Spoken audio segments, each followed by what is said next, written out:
Welcome to the College Admissions Process Podcast presented by Prep Expert. Prep Expert offers live online SAT and ACT courses with the best score guarantees, instructors, and curriculum. Go to prepexpert.com to guarantee your child's success. Welcome to The Cap, where we are here to speak with college reps and other professionals in the field of college admissions to help answer all your questions and guide you through every step of the process. So if you're serious about college admissions, you've come to the right place. Are you ready? Let's talk about it. And now, here's your host, Dr. John Durante. Welcome to The Cap, the College Admissions Process Podcast. I am your host, John Durante, and it gives me great pleasure to introduce to you today Dr. Jennifer Stephan, who's the Dean of Academic Advising and Undergraduate Studies in the School of Engineering at Tufts University. Dr. Stephan, thank you so much for being here today. How are you? I am well, John. Thank you so much for this opportunity. I'm excited for our conversation. Likewise, and I'm really excited because not only are you the Dean of Academic Advising, but you also have 3 daughters that went to Tufts University, each studied a different degree program. So as a parent, Dr. Stephan, what factors would you say influenced their decision to choose Tufts University, and how did the university support them in their individual academic and even their personal journeys? Oh, what a great question. Yes, I am a proud Tufts parent, and it's important to say that my oldest daughter will be 29 in December. So this was several years ago that we were going through the college application process. And I have my PhD in electrical and computer engineering, as does my husband. And other parents out there will chuckle when they hear me say that my daughters did not want to hear from us that maybe they should consider engineering, because no one wants to hear that from their mom and dad. And my husband works at MIT, and I'm at the time I was at Wellesley College teaching computer science. But we could look at my oldest daughter, at least, and see that we thought she would probably be an engineer, or had a lot of the traits that you might expect an engineer would have in the way she approached problem solving, what she liked, what she was good at, et cetera. So at the top of her list were schools that allowed flexibility for moving between engineering and other academic disciplines in case she found her way to engineering. And she did not apply to the School of Engineering at Tufts. She applied to the School of Arts and Sciences. And again, this was before I was at Tufts. That's very important. As a mother, Tufts was hers first. And she, I always feel like I need to honor that. I later moved to Tufts after she had finished her first year. But again, Tufts rose to the top of her list because even though there's a School of Engineering and a School of Arts and Sciences, and they are distinct, and you do apply to one, there are very flexible pathways between the two schools. We call it an internal transfer process, and that's actually a process that I now oversee. Students who want to move from the School of Arts and Sciences into the School of Engineering. We have about 100 or so that come forward every year and ask to make an internal transfer. Not all end up doing that, but there's quite a robust process for that. And we like to say that we have low walls between the schools. So it's very easy for students to experiment and try out other academic disciplines. And this is not just true for the School of Arts and Sciences and Engineering. It's also true for the School of the Museum of Fine Arts, which is actually part of the School of Arts and Sciences at Tufts. And so my oldest daughter did apply to the School of Arts and Sciences and later internally transfer into the School of Engineering. We provide a lot of support at Tufts to help students discern their academic direction and major and academic interests.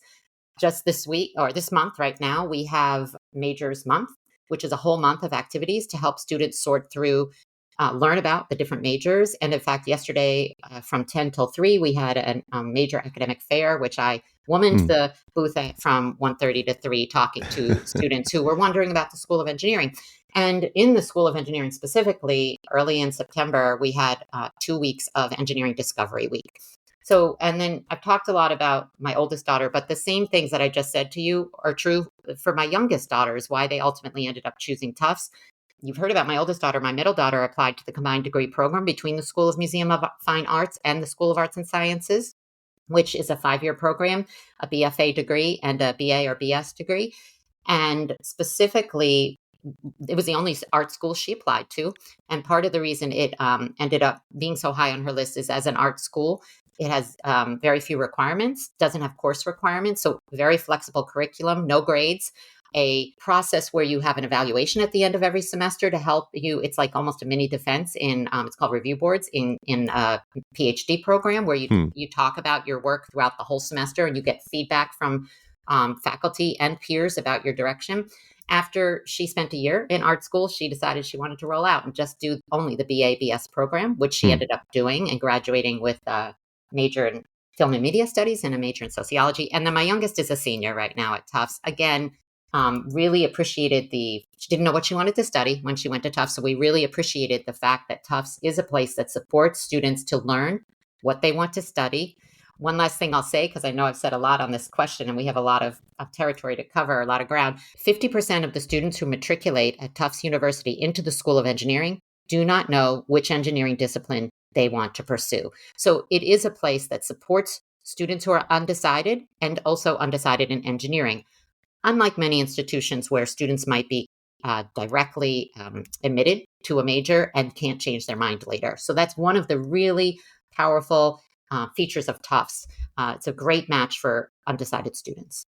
Well, Dr. Stephan, you gave us a lot to consider there, and I know a lot of parents are very interested in hearing more about the flexibility between majors because, as you pointed out, there are so many students that come to a school like Tufts University undecided, or they might want to change their majors. So I was curious, how does your team help students who are considering changing their major or perhaps even adding a minor? And how common is this at Tufts University? It's extremely common. As I mentioned in my earlier response, we do not admit directly to a major. We do admit students to a school, but we do have pathways to move between the school, and the pathways are well defined, and they are defined by, if you will, an invite-in criteria, meaning it's not a high bar. It's not limited in number. It's not limited. You only have to have A pluses, nothing like that. It's clear. And in the School of Engineering, you just need to stay on track with math and science and engineering degree requirements, because of course we want students to graduate on time with to be admitted a C minus or better into the school. And so it is not, and again, we don't limit the number of seats, if you will.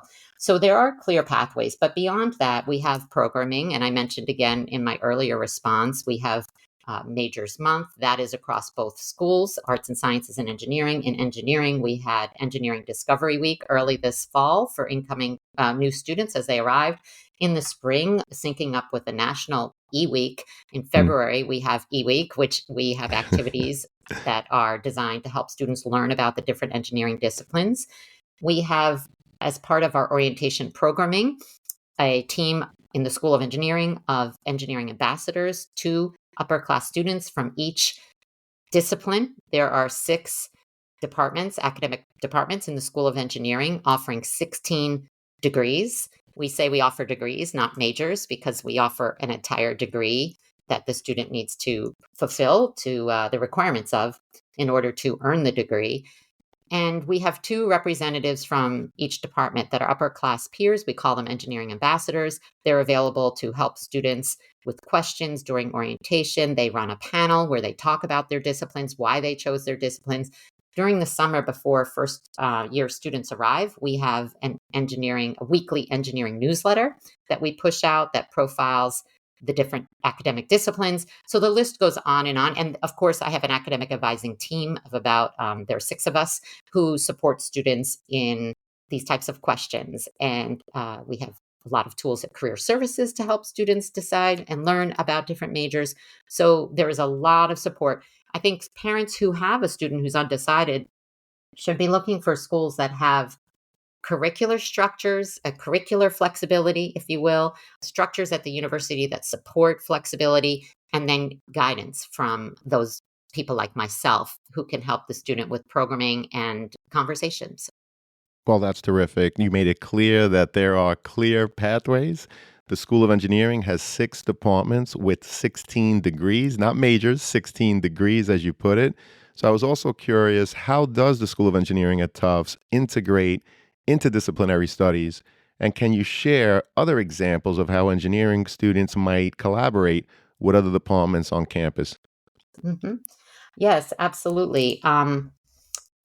As I mentioned, Tufts is a a university with multiple schools. We have a School of Museum Fine Arts, and we have a School of Arts and Sciences and a School of Engineering. This is on the undergraduate level. Of course, there are graduate schools, School of Medicine, etc.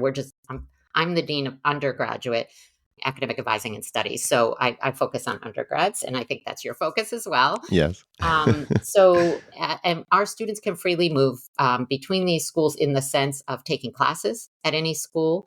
They are housed with each other freely, unlike some universities where there may be students housed in different campuses or have academically themed housing. That's not the case at Tufts. Again, I mentioned there are pathways between them. But in the School of Engineering, students can take a second major, or adopt a second major, work towards a second major, or a minor, or more than one minor, as long as they have the bandwidth to do so, in the sense that I always say to students, when you pursue a second major, you often think about what you're getting, but you sometimes don't think about what you're sacrificing to have that second major, which could be depth in your major, could be a thesis, could be study abroad, could be deep engagement with extracurricular activities, could be getting into Boston once in a while, could be sleep, health, all these things. So generally, we don't encourage a second major, but students do it all the time. And it is demanding in the School of Engineering, not as demanding in the School of Arts and Sciences, because the curricular requirements are far more flexible.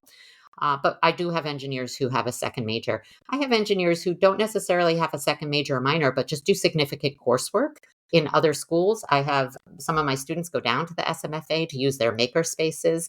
The engineers and the artists are the makers on Tufts campus. And there are courses on welding and jewelry making and guitar and dulcimer making. And they have amazing maker spaces. So that's something that I'd like to mention. And generally, Tufts attracts students, engineers who are, if you will, whole engineers. They're very well-rounded. Some institutions, technical institutions, might attract students who are far more STEM focused. So in general, at Tufts, our engineers are artists, musicians, political scientists. The list goes on and on. Amazing, amazing students. It's an honor to work with them and learn from them, and to encourage them at this stage in their life as they're building their young identities. Absolutely. And, it definitely sounds like there's something for everyone, and it's an amazing student body. And I mention that because Tufts has an impressive 96% retention rate, which, of course, is one of the highest in the country, indicating that a significant majority of freshmen, of course, return after that first year. So, Dr. Stephan, what aspects of the Tufts experience, both academically and socially, do you believe contribute to this high retention rate? And how do these elements foster the overall development and success of students at Tufts University? I like to say that Tufts is a Goldilocks school, in the sense that it's the right size. It's not too small. It's not too big. It's near a city, but not too urban. It offers basically everything that an undergraduate student might want in terms of academics, with some limitations. Of course, we don't have an undergraduate business school, but there is the Gordon Institute in the School of Engineering, which offers courses on management and leadership. So, not going to get a finance major, but you can get coursework and minors in some of those other business-oriented disciplines. And the other thing I would say, the reason why it's a Goldilocks school, it's also got a nice balance in terms of academic rigor and yet being happy. So the students at Tufts work very hard, of course, but it's not an overwhelmingly stressful culture, as can sometimes be the case at some Right. schools. Right. Again, I'm not going to say that I don't have students who are stressed. Of course, I have students who are stressed, but it's not this overwhelming campus ethos of stress. So it's a really nice balance of academic rigor, happy, well-adjusted students, nice, kind students. I would say that that's a definite value of the institution, is, if you will, for lack of a better word, good kids. And maybe kids is not a respectful term, but I hope that the audience understands what I mean by that. Good people.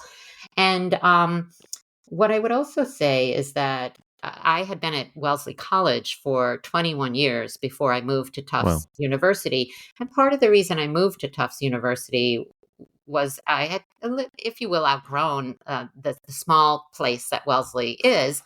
It's a wonderful, wonderful place. But I had kind of, done the things I wanted to do and achieved the things that I hoped to achieve, and wanted to go to a place with a bit more complexity. So moving to a university, offered that, and of course, moving to my bachelor's, master's, and PhD in electrical computer engineering. So moving to an engineering school Right. really was marrying Right. my two sides of academic advising and engineering. But I did worry that I would be losing some things by moving to a bigger institution that I actually didn't end up losing. And that is the high touch undergraduate experience, the dedicated faculty who are really attuned to the undergraduate experience. I really thought that that would be eroded at Tufts, and it really is not. The faculty are extremely undergraduate focused, and it kind of echoes back to my remarks about being a Goldilocks school and being Hmm. kind of the right size. It does kind of fit, if you will, in between a big research R1 university with tens of thousands of students and then a small college. It kind of hits that sweet spot where there are the benefits of a research university, but there are also still many of the benefits of a smaller college and institution. And I think that is, for me, key for why Tufts has such a high retention rate and graduates our students so successfully. Well, I couldn't agree more. You're definitely attuned to the undergraduate experience and absolutely attributes to that 96% retention rate, which I believe the national average is somewhere around 68, 69%. So it really is astonishing when you look at that number. So, what would you say are some recent developments or exciting initiatives at Tufts that you think prospective students and their families should know about? Yeah, so there's so much exciting going on at Hmm. Tufts. Some that your prospective students and families should know about that are not brand new, and some that are brand new. Some that are not brand new, students who are interested in civic engagement, which is one of Tufts' hallmark pillars, if you will, of its mission, being civically engaged with the Tisch College of Civic Engagement as an example. We also have the Center for Engineering Education Outreach, which is a CEEO.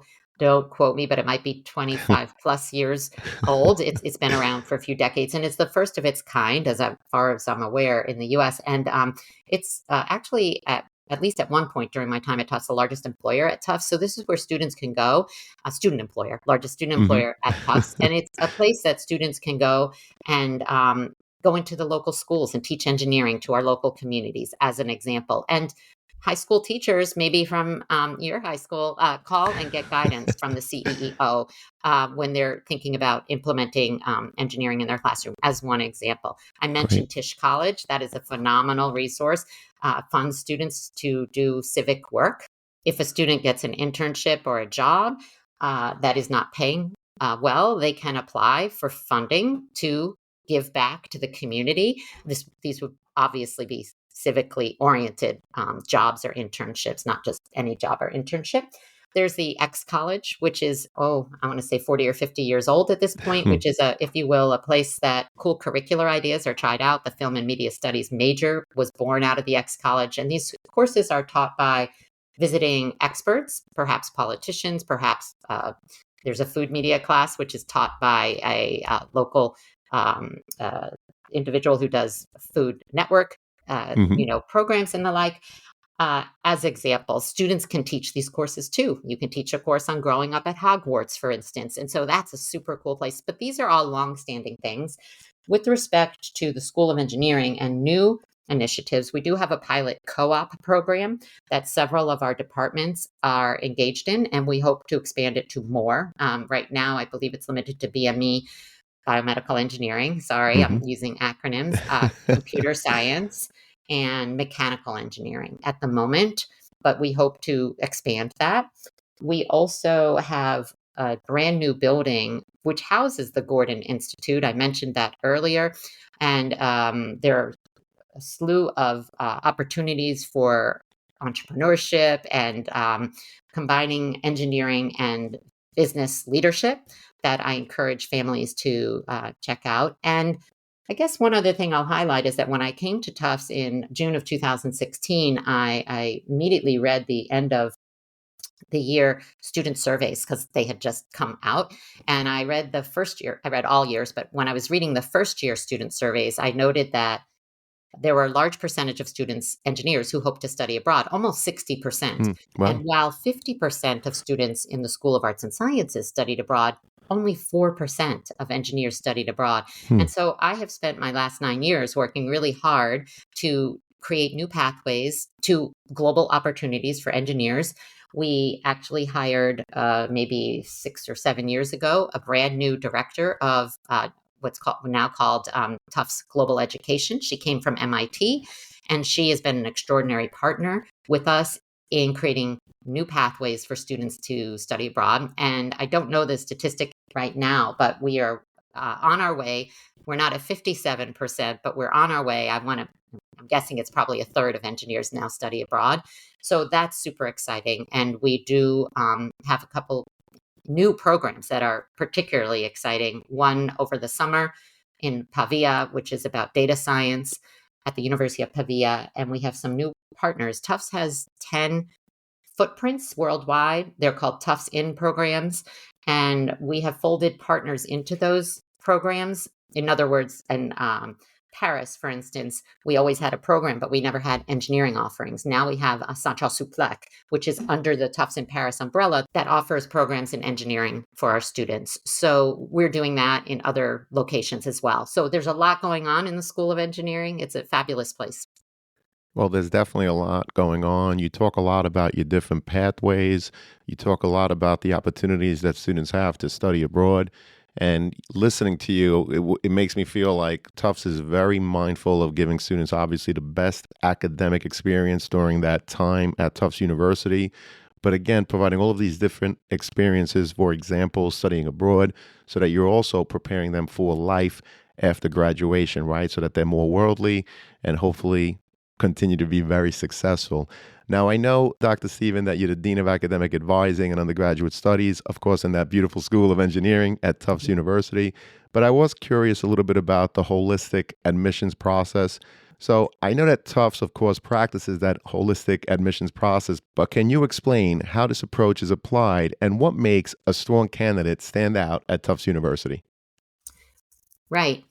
So, holistic admissions, in general, holistic admissions means that there's no one factor that is going to determine a student's admission to an institution. The student's application materials are viewed as a whole, comprehensively, with attention to all the different parts of the student to get a really deep understanding of the student. The materials, your listeners are probably well aware, can include a whole range of things, such as test scores, such as grade, the academic rigor of the high school program, the activities that they've engaged in, their references, their essays. All of these things are going to be considered. My strong advice to students who are applying to college, not just Tufts, is that they be very mindful about the institution to which they're applying and learn deeply about that institution so that when they prepare their materials, that they do have some control over, such as their essays, for instance, they really show that they've understood the institution and they understand themselves, and that those are a really good fit, or a deep fit, as I like to say. And at Tufts, as I mentioned earlier, Tufts, part of its mission, part of its identity, is educating civically minded students, students who are civically engaged. So if you're a high school student applying to Tufts and you are civically engaged, you have given time to your communities, you have performed community service, this is definitely something that you should highlight. And I also mentioned earlier the CEEO, that's another example, the Center for Engineering Education Outreach. So when you see these types of things at an institution, you should highlight the ways in which you sync up with them, they resonate with you. And that's one example. And it's not specific to engineering. Of course, for the School of Engineering, you want to have strong math, strong science. But think about it within the context of what would you do with it, that math and science? Right. How would you better the world? That's the Hmm. type of engineer that I see at Tufts all the time. That's awesome that you mentioned that, because a lot of times we focus so much on the academics, but if you could also express in that holistic application review what you would do, for example, with those math skills or what have you, I think that would help a student stand out in, what frankly is a very competitive application review process. So I know that you talked about there's no one factor, and you mentioned, of course, grades, test scores, references, essays, and so much more. But how important would you say are extracurricular activities, research experience, and internships in the admissions review process for prospective students? Mhm. Well, I think students need to stand out for one reason or another. There's no checklist. There's no checklist. If Hmm. I do A, B, C, D, I'm going to be admitted, or these are the five things I have to do to be considered. It's not the way it works. Students do have to stand out for one reason or another, and of course, strong grades, strong test scores, strong rigor are going to give a student an opportunity to be considered, but that's not enough. So what is going to help a student stand out beyond that? And that's the Hmm. question. And oftentimes it's things that other students don't, won't, or can't do, if you will. So let me provide an example. And at this point, let me just as a side note share. So as context for this example, that I do have a private business where I help high school students apply to college. That's not why I'm here today. I'm here with in my role as dean Hmm. of academic advising and undergraduate studies for the School of Engineering. And it's also important to note here that I have no role on the board of admissions at Tufts, none whatsoever, and a Hmm. formal conflict of interest agreement in place with Tufts to Hmm. do my college admissions counseling. But the reason why I bring it up right now is because I can share an example of Great. what a student, and by the way, this student did not apply to Tufts and is not at Hmm. Tufts. So she applied early decision to Northwestern, and where she's studying computer science as a senior right now. And Great. yeah, so it has nothing to do with Tufts, but it provides an illustrative example of something that an engineering student don't, won't, or may not otherwise do. So she built an American Ninja Warrior styled obstacle course in her backyard. Oh, wow. I'll just let that That's sit with different. I'll just let that sit with listeners. And she wrote her admissions essay about the opening was something like, when I was little, I begged my parents to have replace our staircase to go upstairs with monkey bars. Right, that's Hmm. like part of the opening, and I didn't do it as eloquently as she did. But then she goes on to talk about how she later, as a young adult in high school, built this obstacle course in her backyard because she felt, and it was an essay about building, but it was also an essay sort of philosophical about how important it is for adults to play and why do we outgrow playgrounds. Hmm. And she had a vision of having, she said something, there's some line in her essay like no playground is respectable without monkey bars, right? She was interested in monkey bars, and she wanted them to be variable spaced so that adults or younger, people of different sizes could enjoy and access her apparatus. And so she had this vision of having variable spaced monkey bars, and she was struggling to bring that to fruition because as she created channels, and as she dropped the monkey bars in the channels, the rods, then when she went across it, they would rotate, right? They wouldn't stay stable. And that was Hmm. really frustrating because that's not the way a monkey bar should work. So her father said to her at one point, I don't, I think you should give up on this. I think you should just hammer in the bars. And she was like, no. And she talked about how she approached the problem. And she came up with the most elegantly simple solution, which is she took each rod and she nailed to the top of the rod a little piece of wood, flat piece of wood, which would Hmm. prevent the rod from rotating when the person went across the monkey bars, and you could pick them up and drop them. Elegant, beautiful. She demonstrated creative problem solving, and is cool, right? This is cool. And she Absolutely. also was reflective. She talked about how philosophically it connected to other ideas. She also talked about this during COVID, how the apparatus allowed her to build community because they could be outside where it was safe. She actually put an extension on the apparatus with lights so that she and her friends could be outside at night talking during COVID. So it was just this beautiful essay. And that's not something that most students do, right? That's unusual. So Right.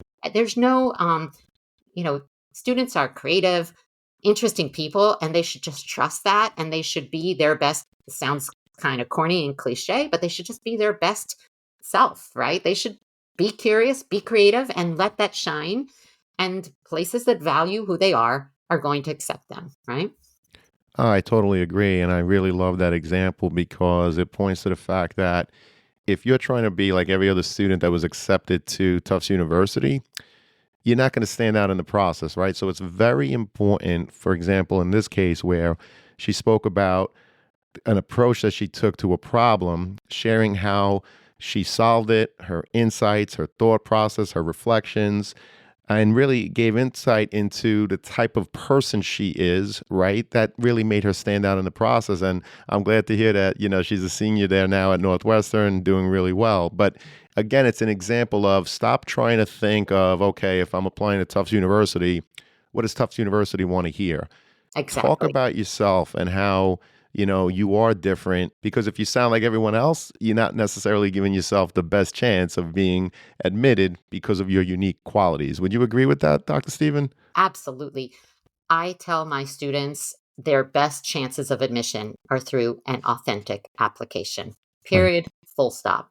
Right, right. I totally agree. And, we've covered so much, but I was curious to come back to something about job placement. Dr. Stephen, how does Tufts support the engineering students in, of course, securing internships, co-op experience, and job placement after graduation? And are there any unique resources available to them? hmm Yeah. We have a career center, a robust career center. We have dedicated staff who are focused on the School of Engineering and help engineering students, with a whole range of activities, whether it be preparing their resumes, job fairs, networking with alums, assessment exercises to help them discern their major. There's just a robust set of resources that we have available for students. We also have the co-op program, which I mentioned earlier. That's a valuable resource. Yeah, so there's a lot on Tufts Hmm. campus to support students towards their career development.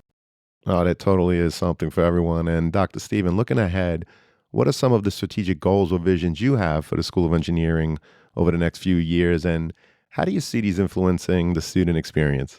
hmm It's really interesting you asked that, John, because after having reported to a dean of undergraduate education for 6 years, on September 1st, I have a new boss. And Great, so, we're partnering. Yeah, he's fabulous and I'm thrilled. And we're partnering together on that question. And so I'm in great. part going to take a pass on that. But as Okay, a little teaser, I think that I would not be surprised if we see more experiential options for our great. students, but that is very high level at this moment, and I'm not exactly sure what form that's going to take.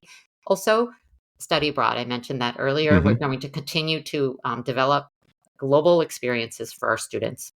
That's fantastic. And this has been a phenomenal conversation, Dr. Stephen. I can't thank you enough. Before I get to the last question, I always like to ask, is there a question that I simply didn't ask today or a topic that I didn't bring up that you'd like to share with us now?